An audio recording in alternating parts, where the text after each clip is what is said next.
Hello বন্ধুরা, চলে এসেছি আমি রুমা।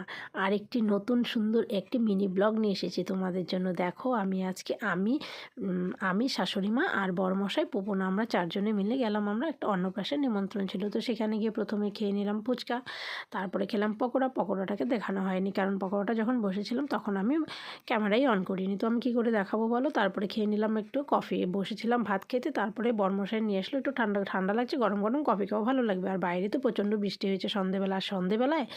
আর এই বৃষ্টি ঝড় কাটিয়ে তারপরে আমরা চলে আসলাম অন্নপ্রাশন নিমন্ত্রণ খেতে। তারপরে অবশ্য বৃষ্টি কিন্তু ছিল না। দিয়ে দিল প্রথমে স্যালাড, লেবু, ভাত, তারপর দিয়ে দিল ডাল, বেগুনি। তারপরে কিন্তু আমি আর ব্লগটা খাওয়া দাওয়াটা দেখাতেই পারলাম না, পুপুনের এত দুষ্টুমি চলছিল। সেই জন্যই একদম লাস্টে চাটনি দই দেয়নি, চাটনি দিয়েছে, মিষ্টি দিয়েছে, আর হলো কুলপি। এই কুলপিটা খেতে খেতে চলে গেলাম। ব্লগটা এতটুকু, সব ভালো থেকে সুস্থ থেকো। আর আমার ভিডিওগুলো ভালো লাগলে